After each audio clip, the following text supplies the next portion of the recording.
Eu entendo de verdade que depois de séculos de perseguição, massacres, expulsões, é óbvio que os judeus iam querer um lugar para se chamar de seu, um lugar seguro. Quem não iria querer? Mas quando um país que se chama um refúgio começa a bombardear os vizinhos, ocupar territórios e ignorar qualquer tentativa de paz, a gente precisa perguntar: isso ainda é sobrevivência ou já virou outra coisa?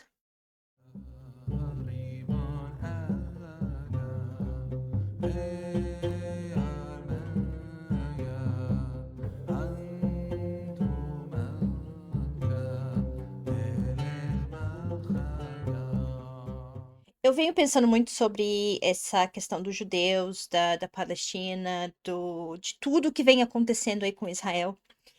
E eu falei, eu vou falar um pouquinho sobre. Eu gosto do assunto, eu tive minhas épocas em que eu fiquei bastante obcecada com o assunto. Porque eu tenho descendência judaica, de certa forma, eu não sou judia, tá longe, então assim, não é nada que me conecte com as tradições judaicas. Eh, a família do meu pai, da família materna do meu pai, se refugiou no Brasil, né? eh, da Alemanha, judeus da Alemanha. E eu já fui para Israel. Eu lembro que quando eu vi o ataque do Irã em algumas das filmagens, né, quando podia filmar, e eu vi as ruas, eu falei: "Caramba, isso aqui tá parecendo Ramat Gan", que é onde a gente ficou lá. Meu pai morou lá por 2 anos, que acho que por volta de 2 anos, e eu, minha irmã e minha mãe fomos, e o objetivo seria mudar pra lá. Só que minha mãe não se adaptou e voltou com a gente. Eu era pequena, pequena, devia ter o quê? Uns 10, 9, 10 anos.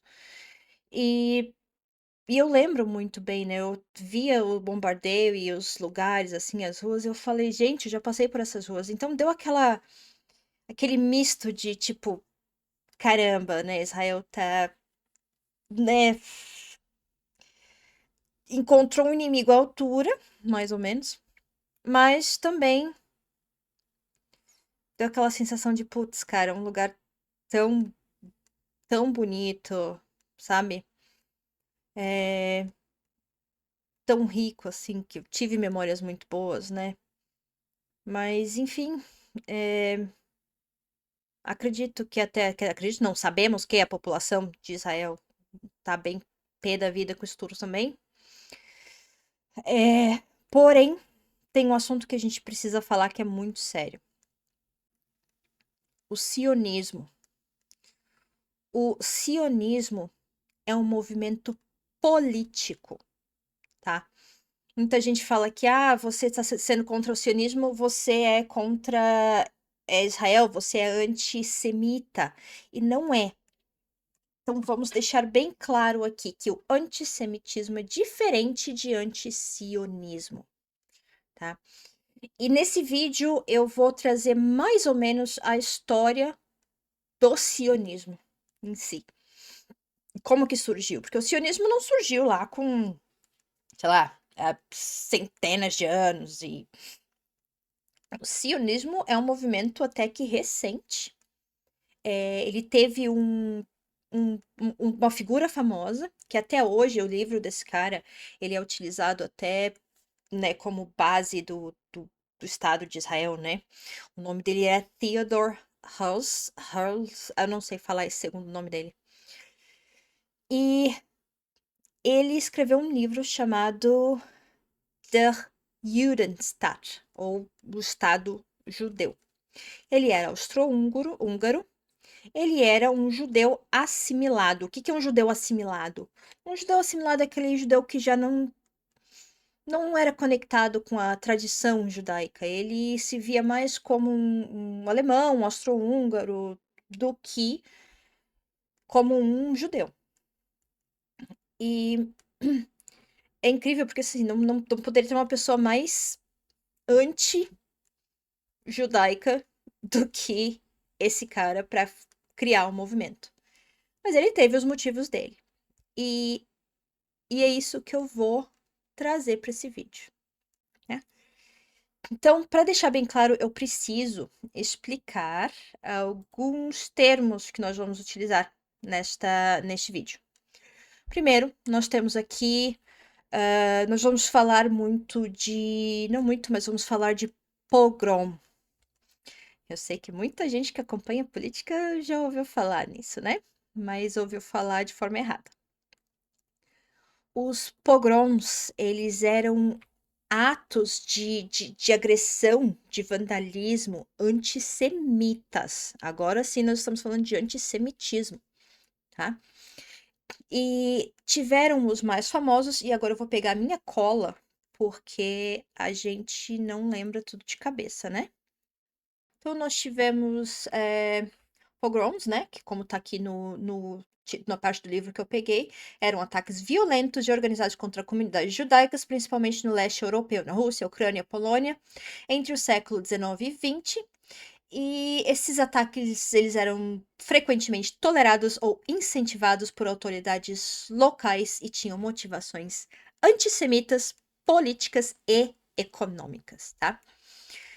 Eu não vou entrar muito em detalhes dos pogroms. Essas imagens que eu estou mostrando aqui são imagens que não são tão violentas e foram criadas por eu mesma para poder ilustrar.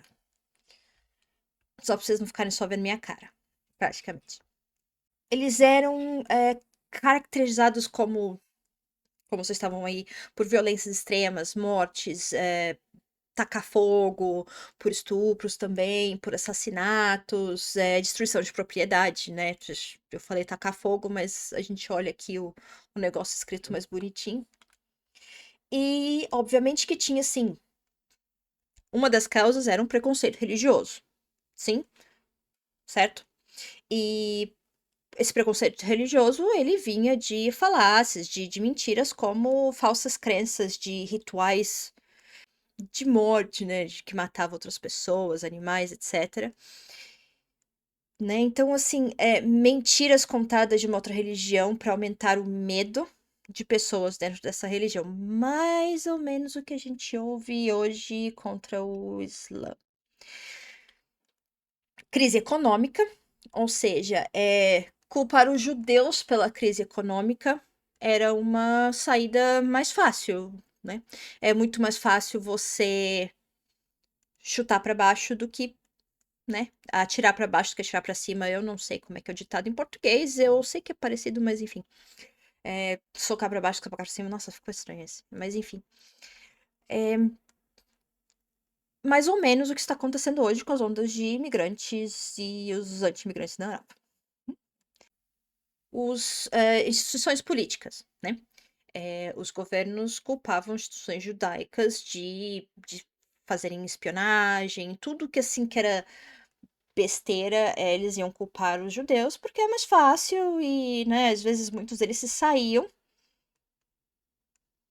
bem, né, conseguiam acusar algum judeu, e aí realmente a pessoa que causou o problema, ou não o criminoso, saía porque era mais fácil, tinha uma aceitação popular, né, praticamente uma caça às bruxas, assim, né, tem uma aceitação popular.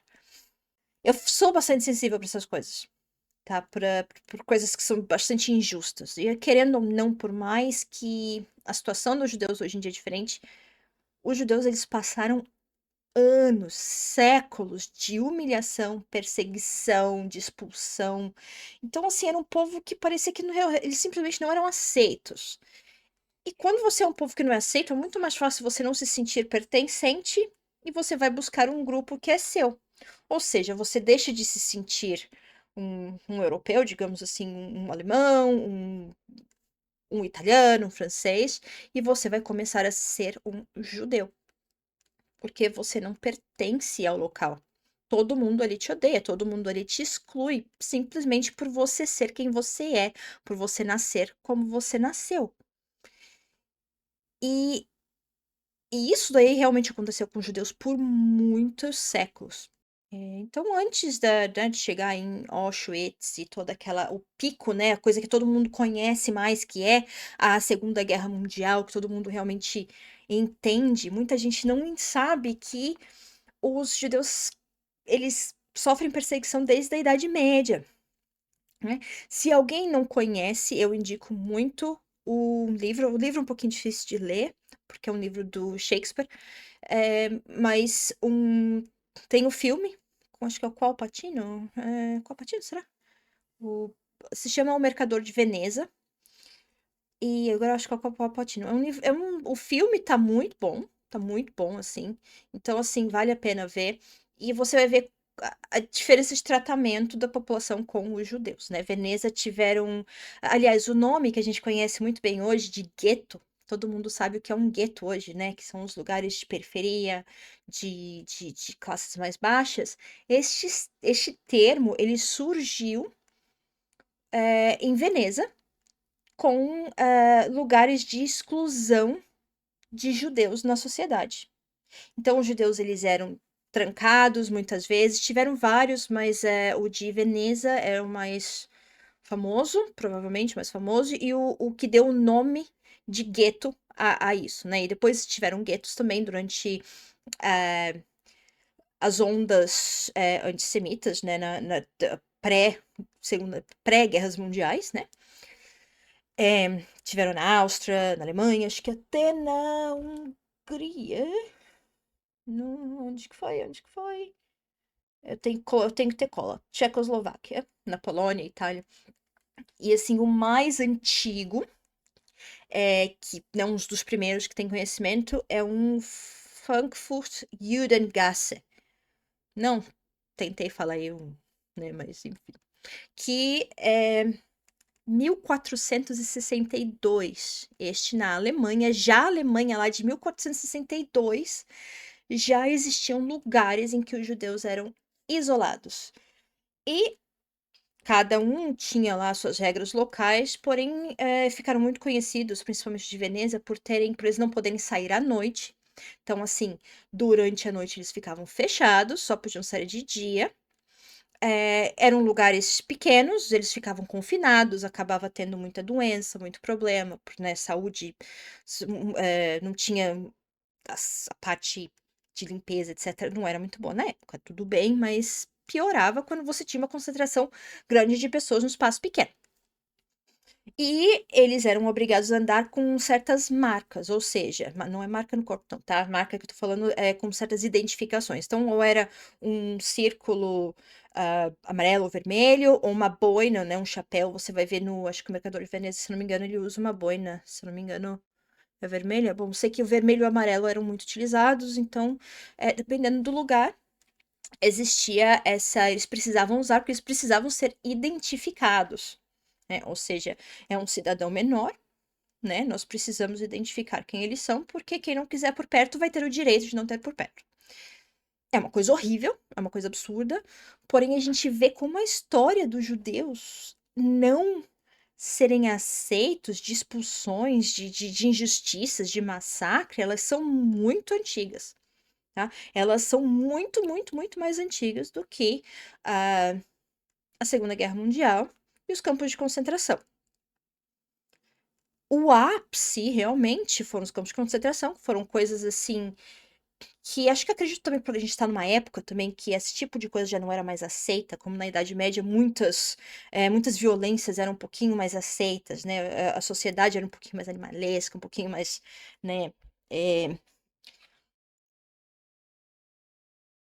ruim, ruim, bem ruim. E muitas coisas eram aceitas e obviamente que, né, durante as guerras mundiais aí, principalmente a Segunda Guerra, onde tiveram os campos de concentração mesmo, isso daí foi uma coisa que chocou muito, ainda mais com certas mídias, que a gente acabou tendo, o mundo inteiro teve conhecimento do que estava acontecendo. E então, assim, foi um ápice mesmo dos, dessa perseguição contra os judeus. Nessa época, um pouquinho antes, ali no final do século XIX, começo do século XX, que teve, né, começou aquela onda de pensadores, socialistas inclusive, tá, tiveram muitos judeus socialistas, os kibbutzim, foram formados por aliás. Aliá é um movimento de mudança para a Terra Santa, né, a terra, o Eretz Israel, que é a terra de Israel, né, a terra prometida. E tiveram aliás que foram de judeus comunistas que, né, criaram um comunismo diferente, tá? Porém, eram comunistas também, que criaram os kibbutzim. E tiveram várias ondas. Aliás, tem foto. Então, temos aqui esse aqui. É a primeira aliá, né? É o judeus imigrantes Early Jewish Immigration to, imigração judaica para a Palestina otomana. Tá, pronto. Traduzir. Então tá aqui, ó. Foi as primeiras ondas, né, começaram entre 1882 e 1903, tá? Então você vê aqui, ó, uma fotinha. Aqui a gente tem a Rafa Street, em Jerusalém. Um cartão postal, tá vendo? Rue de Rafa, acho que deve ser em francês. No começo do século XX. E, né, quando teve a primeira aliá, mais ou menos ali, né, naquela época, porque assim, essa sensação de não pertencimento, de violência, ela já era antiga, estava ficando muito pior, assim, naquela época. Os maiores pensadores começaram a vir, tiveram pensadores que começaram a falar assim, a gente precisa ter uma nacionalidade nossa, um lugar nosso. Então já tinha essa ideia de a terra de Sião, né? Então, ele já tinha essa ideia da terra de Sião, porém, os judeus mais ortodoxos. Os judeus ortodoxos, eles têm um entendimento de que a terra prometida, ela não pode ser buscada de forma material, pelo ser humano na terra. Ela é buscada depois, Deus que vai dar, né? Então, na visão deles, os judeus, eles são condenados a andar pela eternidade sem ter a terra própria, né? Que isso daí seria até anti-judaico ter uma terra própria. Por isso que a gente fala que o sionismo, ele é um movimento político, não é religioso e não é cultural. Então, assim, ser anti-sionista não quer dizer que você é antissemita. Deixar bem claro isso. Porque as propagandas, a extrema propaganda, extrema propaganda sionista, ela vai dar um jeito, de qualquer forma, de te chamar de antissemita se você discordar com qualquer coisa. Parece aquelas seitas, sabe? Se você discordar com qualquer coisa, você tá vendo ali na tua cara que tá errado, mas se você discordar, você é antissemita, então você tem que aceitar tudo calado. Infelizmente, é assim que funciona hoje. E eles têm dinheiro, então eles têm uma propaganda muito grande, né? Com ajuda, obviamente, do Oeste. Mas eu vou chegar lá. Eu tô me atropelando, pra variar. Então, nessa época aí, tinha um judeu. Qual que é o nome dele? O nome dele era Moshe Leib Lilienblum. É difícil de falar. Então, o Lilienblum, ele era da região da Lituânia, né? Que hoje seria a Lituânia. Ele acreditava que o antissemitismo, ele vinha da ignorância das pessoas. É tão bonitinho, né, como a história se repete. Ou não se repete, mas ela se reinventa, né, de uma forma que fica tão parecida. O Lilienbaum, ele achou que eram somente realmente pessoas com pouco estudo, ignorantes mesmo, que eram pessoas antissemitas e que causavam todo esse estresse contra os judeus. Ele acreditava que se ele conseguisse trazer conhecimento, entendimento, né, lógica, etc., ele ia conseguir que os povos cristãos, na época, né, a maioria da Europa era cristã, e judeus convivessem de forma pacífica. Mas durante o pogrom de 1881, ele teve que passar vários dias escondidos. E quando ele percebeu que muitos dos agressores eram pessoas, como diz aqui, eram estudantes, eram operários, eram pessoas que tinham acesso ao conhecimento, eram pessoas que tinham conhecimento, não eram simplesmente camponeses que não sabiam o que estavam fazendo, que não tinham, né, não sabiam ler até mesmo, né? E nesse dia ele falou que todos os meus antigos ideais me abandonaram num piscar de olhos. E dessa forma ele se tornou nacionalista. Então, essa agressão que ele sofreu fez as crenças dele saíram assim num piscar de olhos. E aí, daí pra frente, ele começou a acreditar que realmente os judeus precisam de um estado só seu, que não tem como continuar ali vivendo, que a coisa é muito mais forte do que ele achava. Não é só um desconhecimento, não é só uma ignorância de populações mais deseducadas, vamos colocar assim. Um cara chamado Theodor Heuss. Theodor Heuss. Eu vou chamar de Heuss, se eu estiver errada, vocês me corrigem, eu não consigo falar. E esse cara, como eu já falei, ele era um judeu que não era bem judeu, né? Ele era assimilado pra caramba.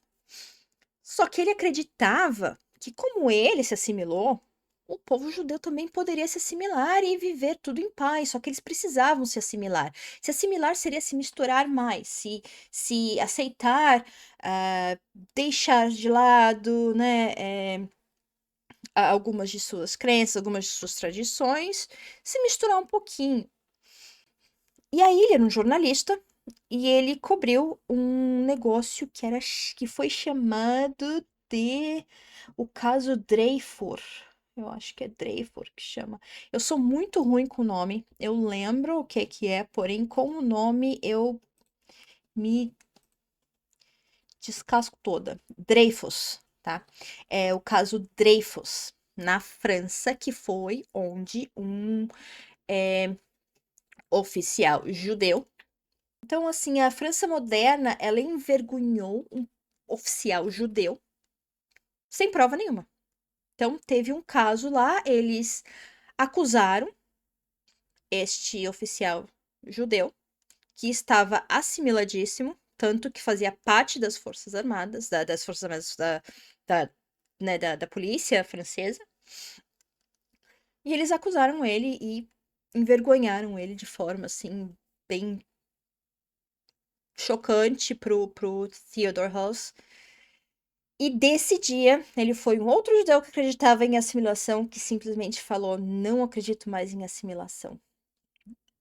A assimilação, mesmo se assimilando, os judeus não ficarão salvos, eles não ficam seguros na Europa, mesmo assimilados. E ele escreveu um livro, como eu já falei, que se chamava Der Judenstaat, que, aliás, eu tenho uma cópia, eu vou colocar este livrinho aqui. Esse daqui é a tradução para o inglês do livro, né? Vocês podem ver que o livro tá até mais, né? Parece que foi uma cópia, tá aqui para ver escaneado, né? Estado judeu, né? Uma tentativa de uma solução moderna para a questão judaica, tá? Theodor Heuss. E se vocês quiserem ter acesso, tá? Eu vou colocar o link pro PDF na descrição. É bem assim, dificinho de ler, até para quem fala inglês, porque ele foi uma cópia bem antiga, né?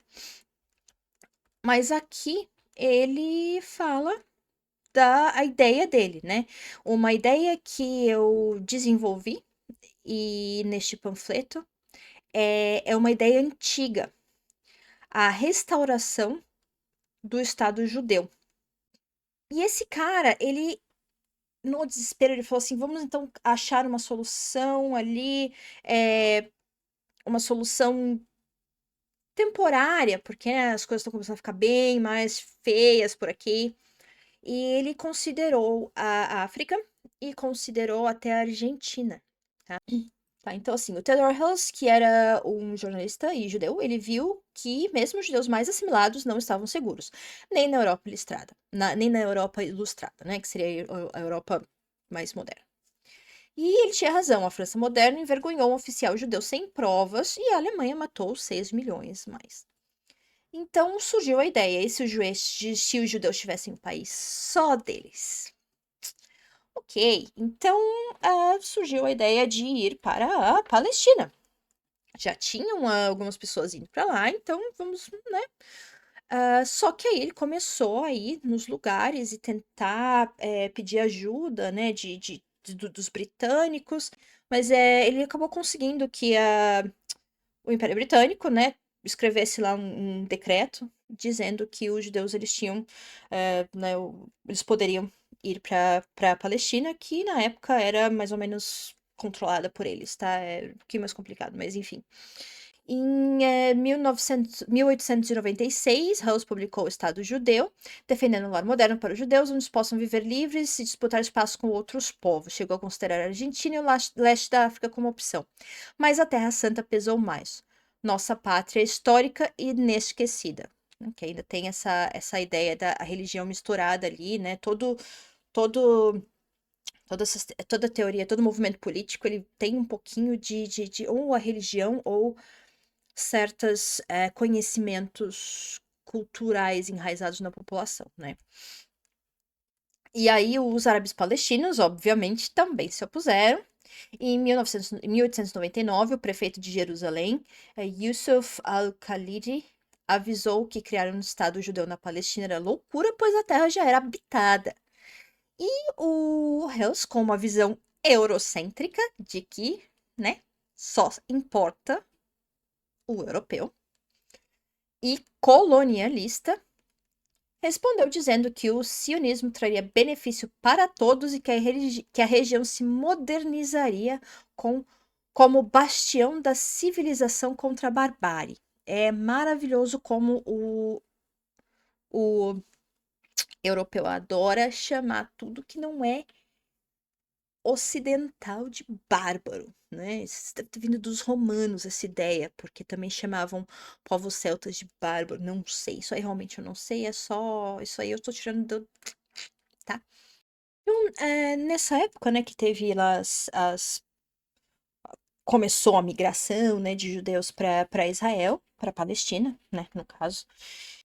Eles foram lá eles mandaram, né, os judeus mais menos integralizados, que eram judeus que eram mais fortes, mais camponeses mesmo, que estavam dispostos a trabalhar a terra para preparar ela para outros virem, para reconstruir o Estado, né? E na época já falava de a colonização da Palestina precisa ir em duas direções: assentamento judaico em Eretz Israel e o reassentamento dos árabes em outras áreas, ou seja, limpeza étnica em termos mais bonitinhos, né? Então, assim, eles já falavam que precisavam tirar os árabes dali, né? Que né, essa terra é nossa, a gente tem que remover os árabes, a gente tem que remover os palestinos e reconstruir isso daqui pra gente. Houve aquele desespero do judeu, né? A mistura daquela ideia religiosa de que, né, uma motivação, né, política, uma motivação religiosa e uma motivação de sobrevivência de irem para a Palestina. E obviamente que, né, como ainda hoje existe isso, né, que tudo que não é ocidental tá lá para ser usado, para ser modificado, para ser modernizado, que o que tá lá não é bom, que é bárbaro e que precisa ser modernizado, e nós vamos levar modernização. Só que é uma modernização que o povo não quer, e obviamente que nessa modernização o povo que vive lá não está incluído, como não estiveram incluídos na África, os indígenas dos nativos indígenas do Brasil, da América em geral, né? Do continente americano em geral, na Austrália e praticamente no mundo inteiro. essa ideia de que nós precisamos ir lá, que nós vamos levar modernidade. E essa modernidade, obviamente, não vai incluir as pessoas do local. E se eles não quiserem se misturar ou trabalhar pra gente, ser nossos escravinhos, eles podem sair. Ou eles vão ser retirados à força. E, enfim, a Primeira Guerra Mundial foi um divisor de águas, assim, né? Então, em 1917, o ministro britânico Arthur Balfour prometeu o apoio à criação de um lar nacional judeu, desde que os direitos dos não-judeus fossem respeitados. Então, assim, desde aquela época, os judeus sionistas, principalmente, não não cumprem com acordos, regras. Então, assim, já é uma coisa que tá ali, né? E, gente, eu entendo realmente que existe o desespero, né? Tá ali, existe todo um discurso em volta de você, né? Se você tem aquela possibilidade pelos colonizadores da região, né? Que seriam os britânicos, então, de ir pra lá, ó, vai pra lá, coloniza, né? Seja o nosso pontinho né, de expansão ali. Agora, se tem gente ali ou não, não quero saber. Comprem as terras lá e pode ficar que é sua, né? Só que comprou de quem? Não comprou de quem tava lá, comprou do britânico. E teve até uma coisa bastante polêmica, que muita gente... Existem, assim, muitos do movimento anti-sionista, que é o Havara, não sei como é que fala. E ele é praticamente não é exatamente um acordo, mas é tipo uma companhia, uma, uma empresa, né, um tratado, assim, que os judeus fizeram com o governo nazista alemão. Na época, isso aí antes dos campos das, do genocídio, né, praticamente dos judeus, era de interesse do governo alemão, de Hitler, de que os judeus saíssem da Alemanha.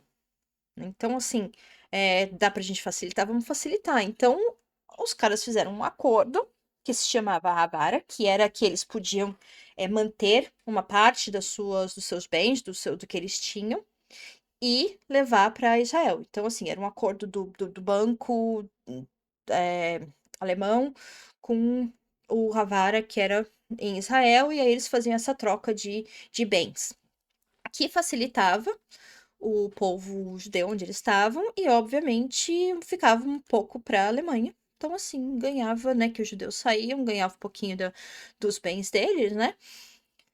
E muita gente fala que esse acordo, ele foi assim, né, que os judeus foram super, que o mundo inteiro foi contra esse acordo, etc, etc. Eu tenho uma visão um pouquinho diferente. É, eu entendo que não é uma coisa ideal, né? Como é que você tá fazendo um acordo com o seu inimigo, com alguém que é só estalar o dedo que ele vai desrespeitar e te botar num forninho. Não literalmente. Não literalmente, mas enfim. Aquelas zonas cinzas, sabe? Que numa época dessas, o que que você vai fazer? Se você consegue arrumar um acordo para fazer essa transferência um pouquinho mais, né, fácil, por que não? Até aí não estava prejudicando. Estavam, obviamente, financiando o regime nazista, porque, né, muito do que eles ganhavam, do que era deles, ficava pro regime nazista, e isso daí foi muito mal visto. Porém, ajudou. E aí muita gente fala assim, mas quem quebrou o acordo foram os nazistas. Sim, foram os nazistas, porque aí chegou uma época que eles falaram assim, a gente não quer mais que vocês saiam, a gente vai pegar vocês, colocar no campo de concentração, vocês vão trabalhar forçado, e é mais interessante pra gente que a gente toma todos os seus bens, né, tira até dente de ouro, toma todos os seus bens, não tem mais divisão, a gente toma todos os seus bens, leva vocês para os campos nazistas, vocês vão servir de cobaia para teste, vão servir para trabalho forçado, então é mais negócio. Então, assim, não é porque os judeus queriam continuar com o acordo. Os judeus, naquela época, eles não queriam continuar com esse acordo. Foi uma forma. As palavras estão fugindo hoje e eu não tô conseguindo lembrar. Pragmático. Então, assim, foi um acordo pragmático, né? E, obviamente, que foram Hitler que quebrou com o acordo, não foram os judeus, né? Que enquanto estivesse funcionando para os judeus, tá ótimo, né? Vamos salvar um monte de gente. E com esse acordo, eles conseguiram levar uma boa quantidade, acho que se não me engano são 6.000, mas esse número eu esqueci de colocar, porque, né, eu achei que não ia ser importante. E realmente não é importante, é um número. O importante é entender que, né, esse acordo, muitos dos antisionistas, eles usam esse acordo como uma forma de falar assim, eles fizeram um acordo com Hitler, né, não devia ter feito isso aí, é amoral, né, imoral, né, não tenho certeza de qual que é, mas enfim, não é, né, pô. Só que foi um acordo de desespero. Enfim, aí vocês imaginam tudo que todo mundo já sabe, que aconteceu durante o regime nazista. Então, nós tivemos histórias de centenas de anos de perseguição, de massacre. É óbvio que um povo que falou assim, ó, mesmo quem tentou se assimilar se ferrou, porque os europeus simplesmente não vão aceitar a gente. E isso são judeus europeus, né? São os Ashkenazi, né? Que eu falo Ashkenazi. Eles eram europeus, né? A mesma coisa que fala assim, você é cristão, você não é europeu. Você é um cristão europeu, você é um judeu europeu. Você nasceu na Europa, a família tem anos, nasceu lá, né? Você é europeu. Porém, como ninguém aceitava eles também não conseguiam aceitar ser um deles.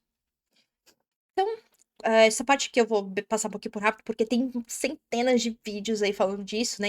Em 1948, Israel foi declarado Estado, e aí a população de Israel era muito menor do que a população palestina, né? A população judaica. Eu tô falando tudo errado. A população judaica era muito menor que a população palestina, que era já estava vivendo ali. E o que aconteceu? Já tiveram algumas, né, antes de 1948, 47, tiveram algumas brigas, e sempre com influência não só das guerrilhas, né, na época das guerrilhas judaicas, também com o apoio do exército britânico de oprimir as revoltas dos palestinos. Então, obviamente que os palestinos vão perder, né? Enquanto estava ali no tete a tete do judeu que foi para lá sem nada também para trabalhar a terra, pro árabe que estava ali, tá tudo, né? Só que, obviamente, com o exército britânico nas costas, os judeus conseguiram puxar um pouquinho mais os árabes. E em 48, quando foi declarado o Estado, né? E aí teve a partição da terra da Palestina. E muita gente, acho que isso também é uma coisa que todo mundo já sabe, que a maioria do povo ali, eu vou pegar os números porque eu acho importante, porque são números bem, ridículo, tá? Então, assim, em 1947, os britânicos decidiram abandonar a Palestina e a ONU propôs a partilha. 55% para um Estado judeu, 45% para o Estado árabe. Os judeus, então, que eram 37% da população, aceitaram, óbvio, né? Temos menos pessoas e mais terra. Perfeito. Os árabes não, com razão. Olhando do ponto de vista dos árabes, eu não aceitaria, tá? E então, assim, daria para talvez fazer um acordo para os judeus ficarem ali, contanto que o acordo não fosse tão injusto? Não sei. Porém, acho que o acordo injusto, obviamente, que vai fazer as pessoas ficarem um pouquinho mais descontentes, né? E que antes disso, em 1937, o Reino Unido ele propôs uma partilha da Palestina, tipo o modelo usado na Irlanda, da Irlanda e Irlanda do Norte, tá? E nenhum dos dois lados aceitou. E aí, em 39, os britânicos restringiram a migração judaica e prometeram um Estado palestino. E, de novo, os dois rejeitaram a proposta. E depois disso, né, que teve o genocídio do nazismo, né? Não tinha mais como controlar a entrada de judeu lá, né? A maioria tava correndo pra lá, né? Bora que, né, a gente vai morrer. Então, muita gente foi também, obviamente, como a gente sabe, muita gente foi para os Estados Unidos também e outros lugares, né? O sionismo e a criação do Estado de Israel na Palestina, ele é. Tem gente que fala assim que é uma liberação, é uma liberação nacional, uma libertação nacional. E tem gente que fala que é colonialismo. É os dois. É uma libertação nacional, mas também é colonialismo. A forma que foi feita e aquele negócio tinha lá uma população que estava sendo jogada para cá e para lá, era de interesse da Europa que eles saíssem de lá. Então, assim, ó, enfia eles ali, né? Se vira e de qualquer forma eles ficam ali, é o nosso, né? É a nossa cultura ali, enfiada ali. E se tiver lá, os árabes, dane-se, vai levar modernização, aquela história que a gente conhece. Os judeus que foram para lá não tinham culpa. Os árabes que estavam ali não tinham culpa. Os árabes, né? Os palestinos que estavam ali não tinham culpa. Duas culturas diferentes, praticamente lutando pela sobrevivência, e o outro que acabou lutando pela sobrevivência, porque quando você vê uma invasão do seu território, você vai lutar pela sobrevivência daquilo. Então, foram dois povos jogados num conflito que será que dava para ser evitado?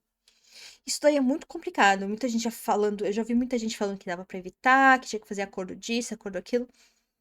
Eu até hoje eu fico meio que na dúvida para saber se realmente é algo que daria para ser evitado.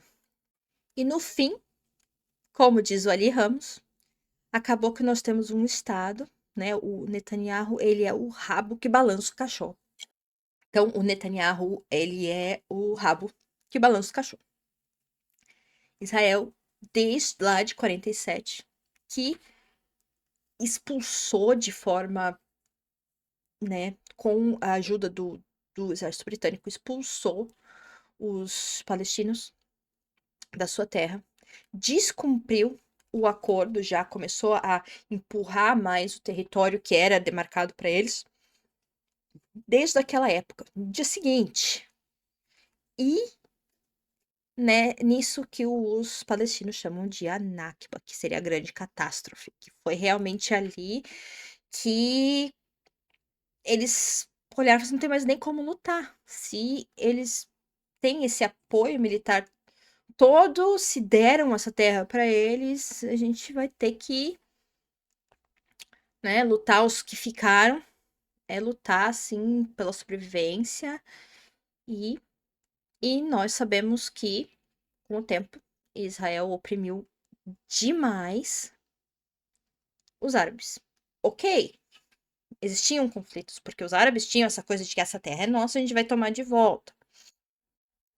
Mas Israel virou uma potência militar muito grande. A gente não pode dizer que esse povo aqui, que não tinha onde cair morto, que estava desnutrido, que foi morto das formas mais cruéis que a gente possa imaginar, é o mesmo povo que se defende com isso daqui. Contra povos que se parecem mais com isso daqui que eles eram antes e conseguirem fazer uma destruição dessa aqui.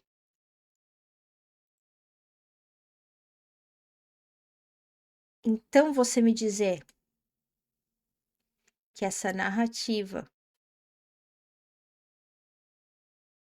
de que estão lutando pela sobrevivência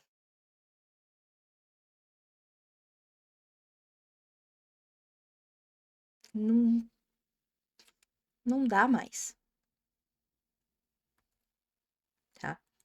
Então, o anti-sionismo, que o sionismo ele força muito essa ideia de que Israel é o coitado, de que Israel, se não, sei lá, que tá sendo sobre ameaça.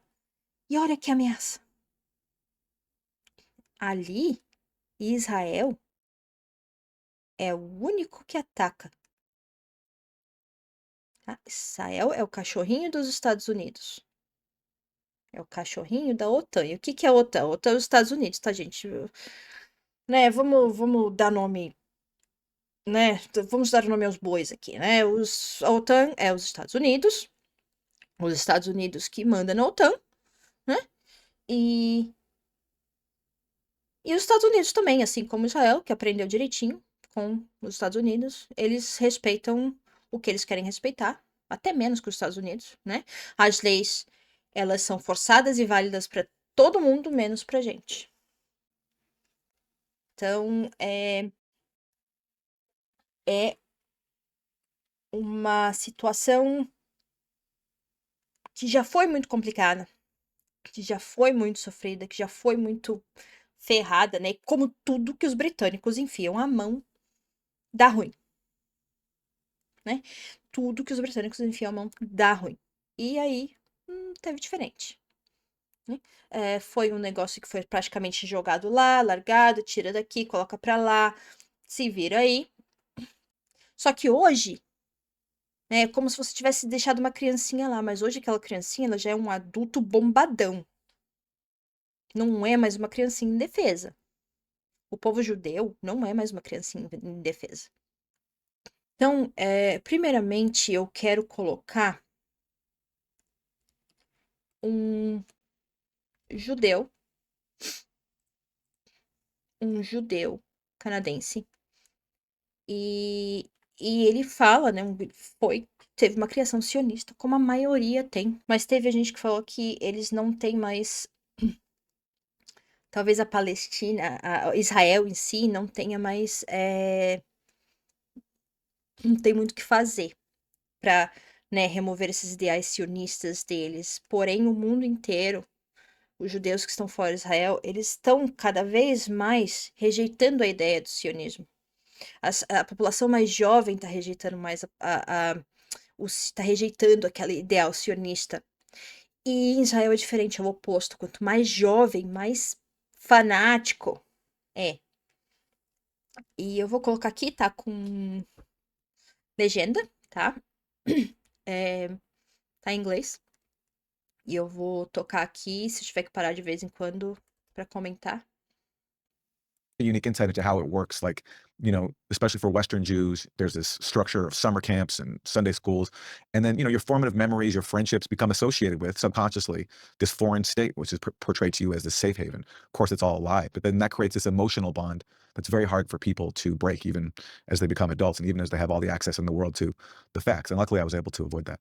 It's interesting you say that, just reminded me. So when my son was really small, I used to put him in a daycare, a Jewish daycare near our home, mainly because as a Muslim, to me, obviously, we share a lot in common with the Jewish community. And I thought, there'd be similar values shared. And I was happy with everything that, the care levels, everything was great, except I came in one day and they were coloring in, you guessed it, the Israeli flag. Yes. And I was so distressed. I was so distressed because I really had no reproaches at all. They were such lovely ladies who were taking care of the kids, and I was so grateful. But I was just there. How do I broach the fact that I did not sign up for that?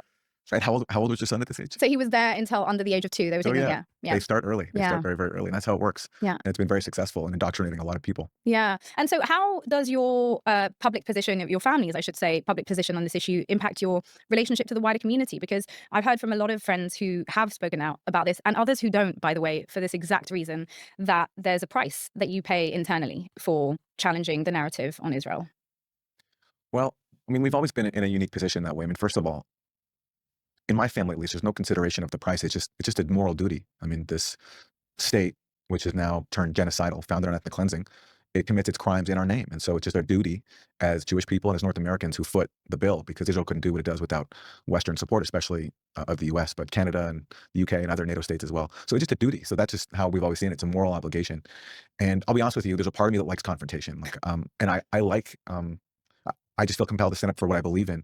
Yeah, it's interesting because I have friends who I haven't seen for the best part of the last 19 months.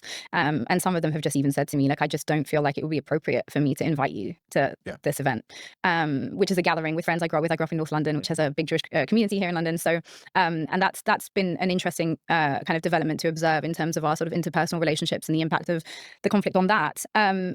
I know that I'm not the same person today than I was 19 months ago. I genuinely feel like my DNA has been altered by the horrors that we've been seeing day in, day out. And I just was wondering how the last 19 months have impacted you, your worldview. Has anything changed fundamentally for you? You've always been skeptical of empire and its reach, of the military. Quando você vê o que realmente acontece em Gaza, sem ficar com aquela narrativa sionista forte de que quem tá fazendo isso é o Hamas, né? É o Hamas que tá matando a própria população, que não sei o quê. Isso já tá bem claro que não é isso, tá? Já tá bem claro que não é isso. Se você ainda acredita nisso, é porque você simplesmente não quer ver, tá? E eu vou botar um vídeo aqui que vai. Depois desse vídeo, tem um vídeo aqui de soldados, de israelenses, jovens, dizendo que todo mundo ele tem que morrer, que não interessa se é bebê ou não, que quer matar todo mundo. A lavagem cerebral que fazem na população de Israel, o sionismo é tão forte que eles não conseguem ver os palestinos como pessoas, como seres humanos. Quando você vê isso, realmente aquela coisa muda em você. Por mais que você sabia que as coisas lá não eram boas, que eram bem, bem ruins mesmo, ficou tão escancarado agora que você não consegue mais. Você não consegue mais ter dó dos judeus.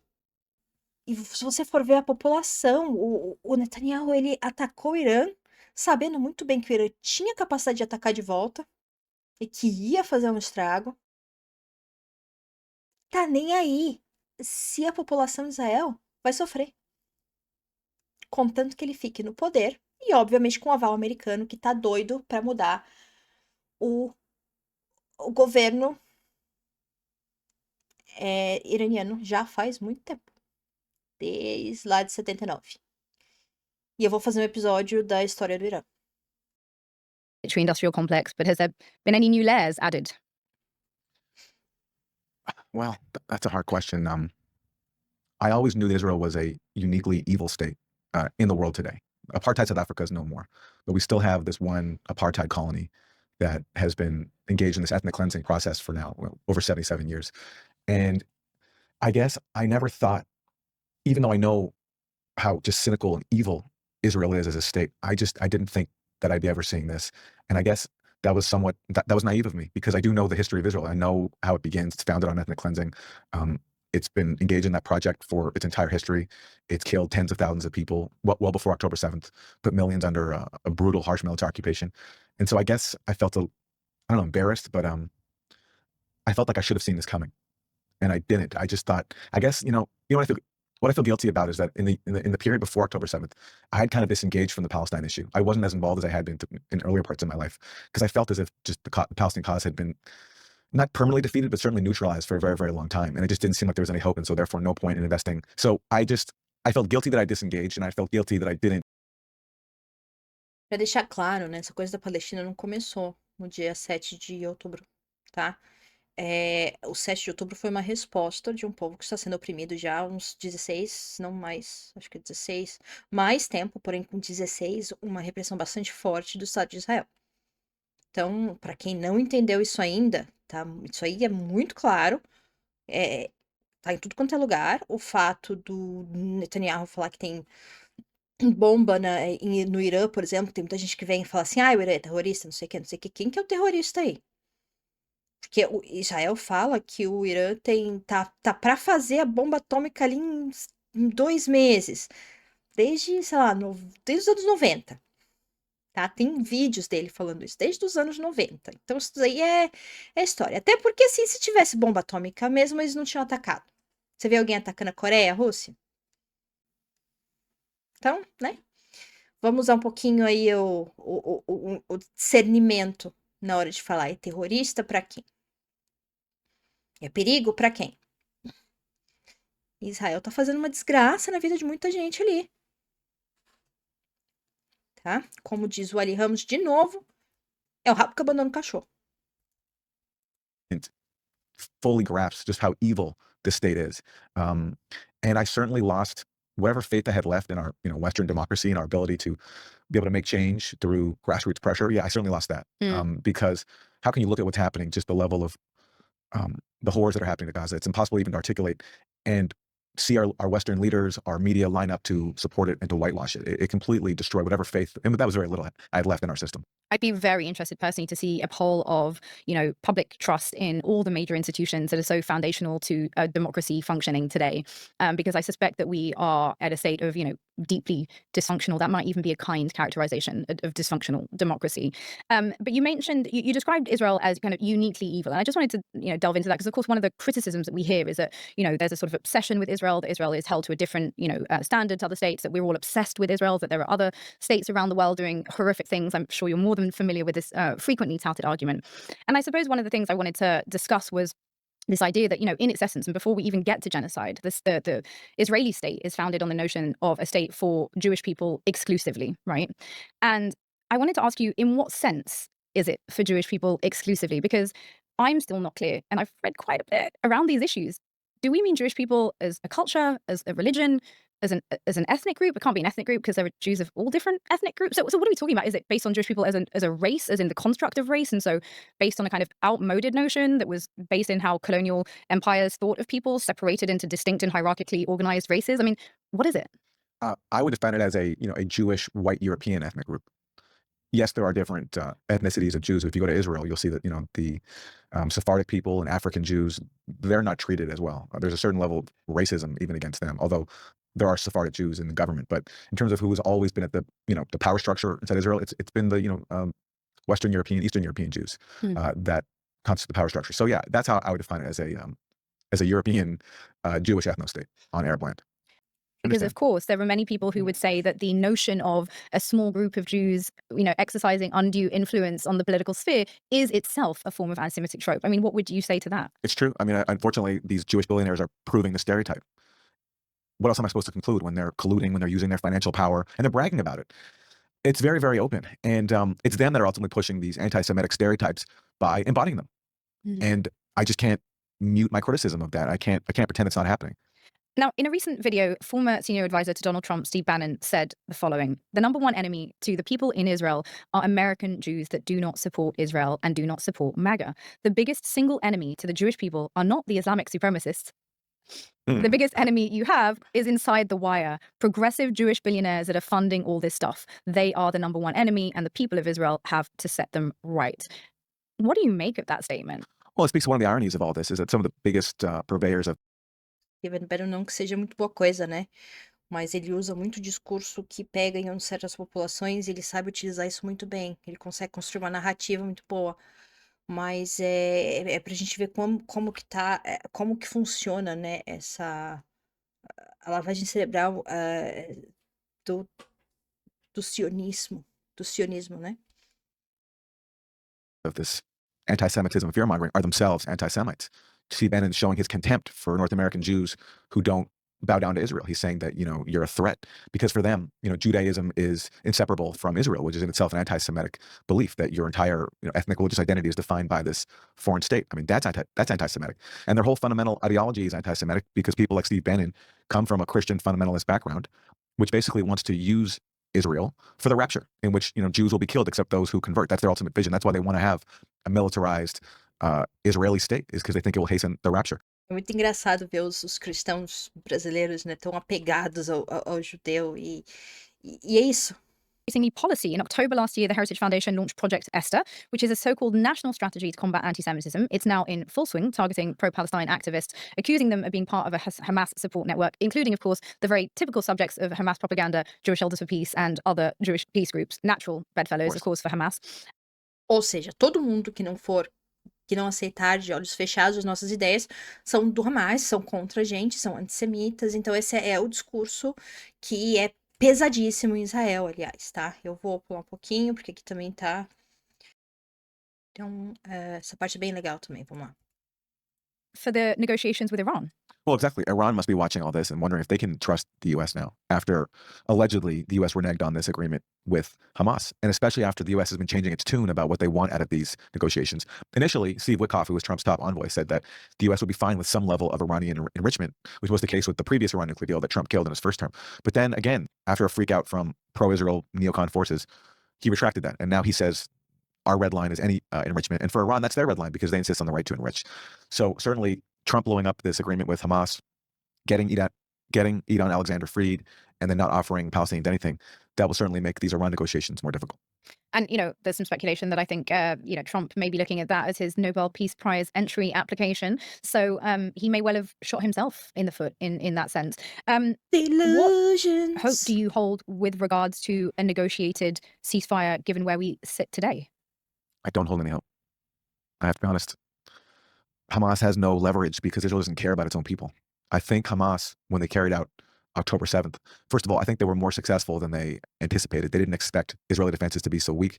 And one of the reasons why Israeli defenses were weak is because Netanyahu had diverted forces to the occupied West Bank, because that's what he really cares about. That's why Israel so-called disengaged from Gaza in 2005 by pulling out the settlers, because they really care about stealing land in the occupied West Bank. And I think Hamas thought that they would take soldiers and then use them to exchange prisoners. That was the goal. And also, the former Israeli defense minister, Yoav Gallant, said also Hamas was talking about ending the occupation, that Hamas was again calling for a Palestinian state in the West Bank and Gaza. Israel's never going to do that. Israel doesn't see Palestinians as equal human beings, and it can't tolerate any act of resistance. And so therefore, it's more important for them to kill even their own people and leave them to die in Gaza than it is to negotiate with Palestinians and make peace. That's why Israel also employed the Hannibal Directive on October 7th and killed their own people. I don't know how many, but certainly some, because they'd rather kill their own people than negotiate a captive exchange with Hamas. That's the Israeli attitude. And I don't know if Hamas fully appreciated just how much contempt Israel. Eu já ouvi muito discurso de, mas a gente não negocia com terrorista, não tem que fazer discussão com terrorista. Só que, a partir do momento que você usa a narrativa de que o que vocês estão fazendo é tudo para pegar os seus, para defender a população que foi sequestrada,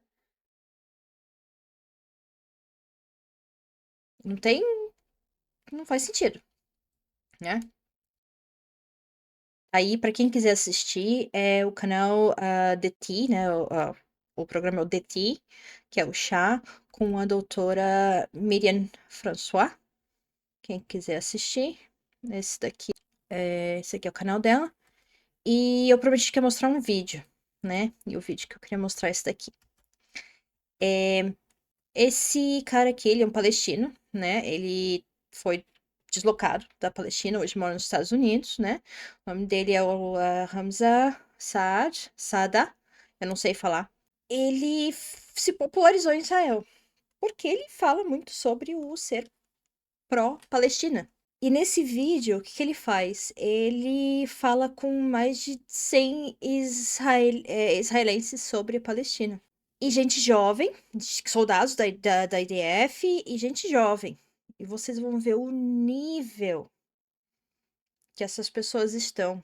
E ele fala uma coisa muito importante. Esses serão os futuros soldados da IDF. Porque os soldados em Israel, todo mundo tem que prestar serviço militar. Mulher, homem, todo mundo. Isso tudo vem de um discurso sionista. De um povo que não é mais oprimido por ninguém. Ninguém oprime Israel. Hello. Hi. You're famous in TikTok. Am I also famous in Israel? Yes. What do you think about Palestinians? That I hate them and I wish they all died. We didn't stop and we killed everyone. You're going to kill everyone? Yes. Do you agree with your friend? Do you agree that all Palestinians... Yes. Dead. Palestine. Hello? Oh my God. I don't like you. You don't like me? No. Where are you from? Israel. I'm from Palestine. It doesn't mean I I don't know. like you. You know my TikTok? Yes. Do you follow me? No. Because you love Palestine. What's wrong with loving Palestine? Because it's Palestine too. But I'm Palestinian. Does that mean I'm a terrorist? Yes. Mm-hmm. I'm a terrorist. Mm-hmm. Really? Do you want Palestinians in Gaza to die? Yes. All of them? Yes. Oh my God. Eles falam isso rindo, gente. Eles falam isso rindo. É uma desconexão com uma realidade, é uma discussão com a brutalidade que tá acontecendo ali. Criança, tá? Criança que já tem esse pensamento de que quer que todo mundo morra. Hello. Hi, I've been looking for you actually. Okay. Where are you from? I'm from Israel. I'm from Palestine. I have a bunch of statements to tell you. If you came to Gaza, do you think with your opinions they would allow you in? Well, not really, because there's a genocide happening and thousands are being killed. It's not genocidal because for genocide you have to have genocidal intent. Oh, and There they is no don't? genocidal And they intent. don't? No. You killed 10,000 kids. 10,000 terrorists that would grow up to be the next 10,000 kids that would grow up to be the next terrorists. That's what it is. Really? You can say that about any kid in the whole entire world. So let's kill everyone. Let's kill everyone because there's a chance You're they're going to really be a terrorist. angry. Let's take a breath. Yeah, I think I would be pretty angry if you're going to call 10,000 kids terrorists, future terrorists. That's pretty fucked up. You're justifying killing 10,000 kids. I don't have time for this, man. I have no energy for this right now. Get those disgusting brows fixed. That's another thing you don't have energy for. So how about that? Okay, I'm just not gonna go into that. Right I can't even Listen. see you. Exactly. Yes, you're making fun of my eyebrows, but Cynthia, you're like, look at my side hair. And even if you were to show yourself, I'm not gonna judge. I'm not gonna personally attack you because that's childish and immature. Yo, Free Israel. from what? Free Israel. Tipo. Ô, gente. Ô, gente, tá bom, gente. Por favor.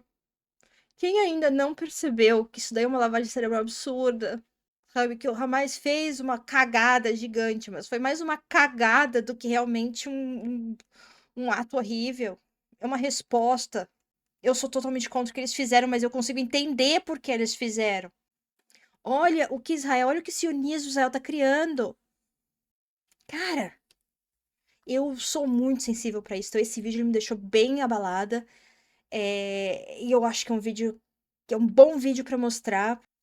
Do you support what Hamas did? Bro, almost said Hamza. What did they do? You saw the No, I didn't. Yes, I have a cousin. I have a cousin. What do you mean? I also have a cousin, but I didn't see that. You definitely saw that. You know exactly what happened on October 7th. You know they fucking burned the house alive? How did Wow. I didn't see that either. You guys are animals. You guys are fucking animal terrorists. Palestinians are animals? Bro, that's crazy. Look like you're dodging, bro. You can't answer me. Don't look at me, bro. Answer what? Answer. Are you good? Are you good? You didn't even ask me a question. Are you good? Answer No. me. Are you okay? Yo, what was that, bro? They have a love-hate relationship with me. Like, they love me, they hate. I don't know. All I don't know. Hello? You from TikTok? Our women and children. It's been relentless bombardment for the past 9 months in Gaza. And you don't want to hear it because it's the truth, unfortunately. Hi. Simmak, shut up. You are Palestinian? Yeah, I'm Palestinian. Yeah, you go to hell. Are you from Israel? Yeah, of course. You don't like me because I'm Palestinian? Yeah, Should I die because I'm Palestinian? kids, Palestinian, children. What? Do you want me to die because I'm Palestinian? Yeah, Do you want all Palestinian children to die? Kids. You want babies, Palestinian babies. You want them to die? kids, see ما شايفين. Occupied Palestine. No. Why you lying? You all the time say nice and then people support you. For what? For nothing. I mean, what am I lying about? I'm confused. We didn't occupy nothing. What if you say you been you Palestinian you only Israel? Because this is our land. We never take nobody land, okay? Okay, bye. Hi. Whoa. I saw your TikToks. Why are you spreading lies? What lies am I spreading? You live in America. You don't have a say in this. This is a war between Israel and Hamas. You don't have a say. Que mentiras eu tô dizendo? Eles nem sabem dizer que mentira que é. Eles simplesmente falam que é mentira e aí começa, né?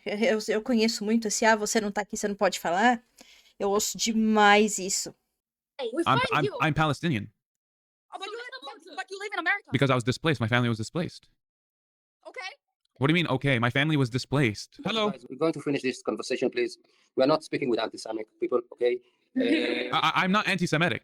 Yes, you are. Yes, you are. And you are against the Jews because they are Jews. Why are you lying to your kids? Why are you lying to your kids? No matter what we are going to say, no matter, you're going to be against us and to be on the Hamas side. Why are you lying Therefore, to your kids? Read the facts and read the history as it is. Okay, This is I the- did. You can support us or you can be against us. But if you are against us, it's because you are Jews. I'm against the 10,000 Palestinians that were killed in Gaza in the past month. 10,000. Quando o oprimido vira opressor, a gente não deve se calar por respeito ao passado. A gente deve falar por responsabilidade com o presente. E é isso que está acontecendo. Eles querem calar porque dizem que não temos respeito ao passado. Mas isso é responsabilidade com o presente. Só porque você é contra o genocídio que eles estão fazendo de uma população que eles tratam uma população descaradamente como se não fosse um ser humano, não significa que você é antissemita. Significa que eles são bárbaros. Palestinians were bombed. You know why? Why they are bombed? Half of them are kids. Tell me why. I want you to tell me why. Because a month ago, the Hamas people go from Gaza to the Israeli territories. And tell me why. Tell me why. Why? Tell you why. The Why? 16 years of blockade of Gaza, the buildup of the occupation for the past 75 years. That's why. I'm not here to educate you. Thank you very much. It is. I asked about the truth, which is the 75 years of occupation, and they just skipped me. They ran away from the truth. From the river to the sea, Palestine will be free, inshallah. Where are you from? É assim, né? Quando você joga a verdade, quando você joga a história, Parece que tudo que foi contado pra eles foi a partir do dia 7 de outubro. Parece que eles desconhecem tudo que aconteceu ali antes. E existe uma ênfase no 7 de outubro tão grande que eles, até quem sabe, esquece ou não quer ver, não quer ouvir falar. O povo de Israel está sendo bombardeado com uma narrativa feita pelo governo, está se alimentando do medo do que aconteceu no dia 7 de outubro. E o medo é uma das ferramentas mais eficientes de um governo dominar a população e fazer o que quiser. Wallah, bro, this is not good. Everyone from Israel that I'm looking at, that I'm meeting, knows me. This is not good. I was just in Palestine 3 months ago. If I go back, I cannot go back. This is good to let people know about what's going on, but I can never go back. Wallah, I cannot ever. Until we are free, because it will happen, inshallah. Hi, hello. How are you today? I'm blessed. I'm blessed to have a roof over my head, food to eat, drink water. I'm blessed. That's it. Are you guys feeling blessed today? Not really, because like the war. Oh, really? While doing the makeup, doing the skincare routine. But okay, Are you Christian? I am a Muslim. Mm. I did not even say I was Palestinian, and you had a disgusted face. That's what I was about. Why? No. I did not even say I was Palestinian, and you had a disgusted face. What is that? I skipped because what is the point of that conversation? If you're gonna make a disgusted face when I say I'm Muslim, khalas, I don't want to speak to you. Come on, what are you doing? What are you doing? Hi, which one of my Cara, deve ser difícil, assim, ele deu uma cara tapa ali, fazer uma coisa que, assim, eu acho que eu não sei se eu teria coragem, não, porque deve ser difícil. videos is your favorite? I don't like your videos at all. You don't like my videos at all? Okay. Why are you mad? 20,000 civilians were killed by Israel in Gaza, half of which are kids. That's why I'm mad. Did you see the videos of the kids dying in Gaza? Fake. It's so fake. Wow, the kids dying are fake. Yeah, it's fake. How many innocent lives in Gaza were killed by Israel? Do you know? I don't care. You don't I don't. care? No, I don't care. Ó, aqui tem um soldado da IDF. What just happened? I'm a celebrity in Israel. Hello, IDF, Israeli soldier. How many Palestinians have you killed? What? How many Palestinians have you killed? 20? Uh-huh. Is this like real life? I don't know what is Palestinians. I know Hamas. In Gaza, there is not civilians. In Gaza, All Hamas. there's no civilians, they're all Hamas. Is that what you just said? Yeah. Okay. So the 1 million kids in Gaza, they're Hamas? Yeah. What kind of gun did you kill them with?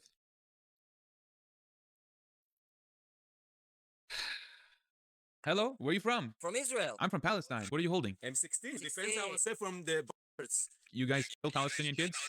Yeah. Yeah. Just 2 this morning. Just 2. Yesterday was a good day. Only. Really? Have a nice day, guy.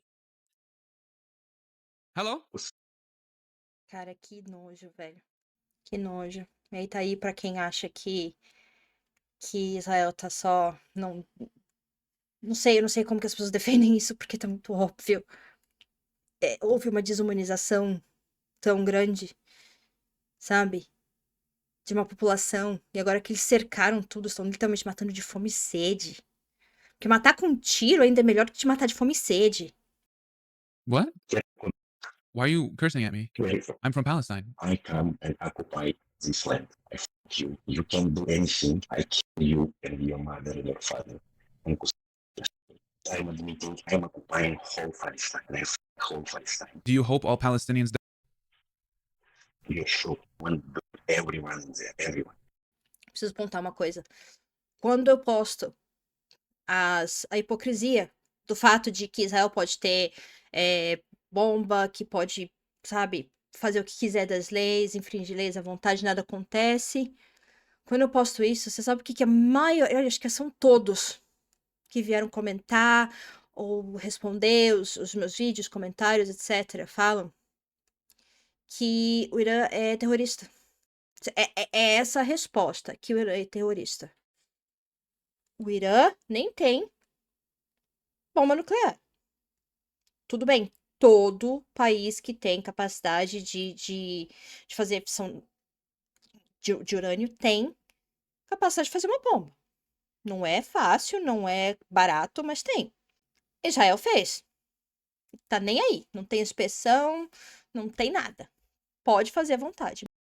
E daí Israel pode, porque Israel não vai matar ninguém. Israel só mata muita gente.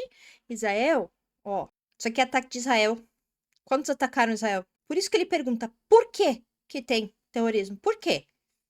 How's it going, dude? You're Palestinian, aren't you? I am. What do you think about that? I'm Jewish. My family originates from Israel. Israel used to be Palestine. You know that, right? Yeah. Yeah, and you realize the Palestinians had the Israelis as slaves. What? You know the Palestinians has the Israelis as slaves. You know that, right? Quando você acha que o cara vai falar alguma coisa que presta, o único ali que parece conhecer alguma coisa da história. Ai, puta que o pariu. Tava tentando não soltar palavrão hoje.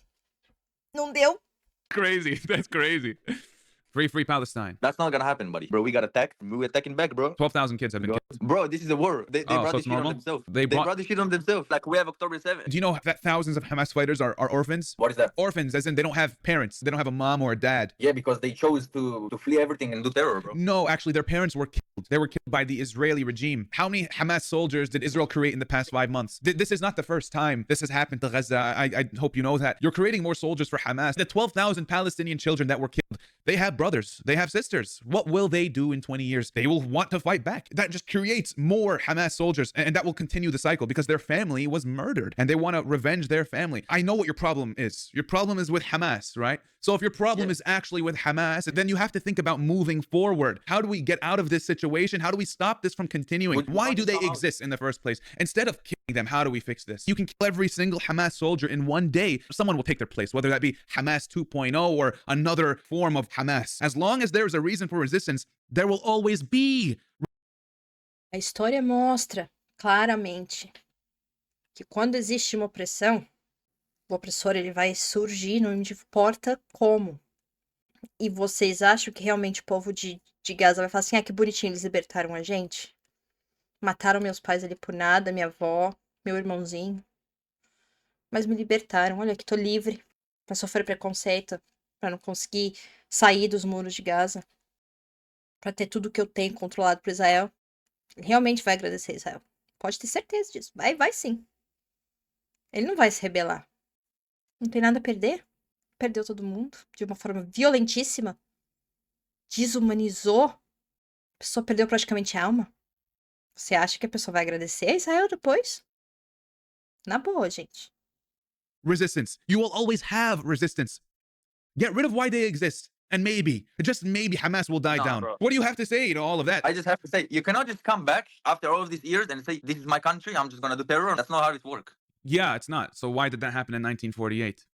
That's Bro, what you that guys happened did. You have glasses on too, you face? Oh, you take them off so you're not four-face guy? Hello? Hello. Where are you from? Israel. I'm from Right. Palestine. It's a tragedy what happened to those women and kids that got caught in a crossfire. Civilians got caught up in the crossfire. But what crossfire if a hospital's being bombed? Where's the crossfire? If you got a militant group who's operating from that hospital If there was a Jewish school and you had Hamas enter that school, would you bomb the school to kill the Hamas soldier? in Israel, Yeah, would you bomb the school to kill the Hamas soldier? No. But if it was in Gaza, would you do the same? Yes. What know the why? fuck? Because the Palestinian lives don't have the same worth. Because Palestinian life does not have the same worth. Your true colors have just come out. if an RAF soldier sees a Hamas member who's hiding behind his own people, his own kids, and shooting at the RAF soldier, if the kid got caught in a crossfire, then you blame the one who hid behind that kid. Now, if a Hamas guy who's hiding behind an Israeli kid, then yes, the RAF soldier has more responsibility because this kid is Israeli. That's the big difference. You're proving my point. Hello, where are you from? Israel. Israel? Yes. Wow, are you in the IDF? I was. You guys killed 20,000 children in the past year. Just because Hamas I behind them. If there's a school and then you have a school shooter inside of the school, will you bomb the school to kill the school shooter? Of course. Now, what if this school is in Israel? What if it's a Jewish school with Jewish citizens, Jewish classmates, and now there's Hamas soldier inside of the school? Will you bomb the school to kill the Hamas soldier? There are Jewish children? Yeah. Of course no. So does a Jewish life mean more to you than a Palestinian life? That is insane. A Palestinian life does not have the same worth as an Israeli life, unfortunately. That's the reality we live in. The hypocrisy, man. The double standards are crazy. E pra quem quiser assistir, eu vou colocar o link dele aqui. Ele tem um monte de. Ele tem mais de 1,5 milhão de subscribers. É insano o negócio. Muita gente que odeia ele. É insano. A gente viu um pouquinho aqui da história. A criação do Estado de Israel ela não é simples. Ela nasce do trauma de um povo, mas também do apagamento de outro. Israel hoje é a maior potência do Oriente Médio, com o apoio irrestrito de forças ocidentais. E continua oprimindo, matando. Isso ainda é um projeto de sobrevivência? Ou é dominação? Se fosse qualquer outro país, a gente chamaria de império, apartheid. de colonialismo. E o que te impede de dizer isso agora? Fica aí um pouquinho da história. Realmente não é simples, porém não tem mais luta por sobrevivência, pelo menos não da parte de Israel. E eu fico por aqui. Ficou longo o episódio, mas eu espero que tenha sido bastante proveitoso. E dá um like, se inscreve no canal para ajudar. Eu tô com um vídeo quase pronto da história do Irã. E que eu também vou passar. E vou trazer mais coisas do Oriente Médio. Eu sei que o Oriente Médio não tá certo, mas vou trazer mais coisas daquela região. Vou falar muito das guerras que acontecerão lá. Muito da influência americana. Então também vamos falar sobre isso. Tudo com fatos históricos, tudo baseado em materialidade. Eu não estou aqui inventando nada. Quando eu dou minha opinião, tá claro que é minha opinião. From the river to the sea, Palestine will be free.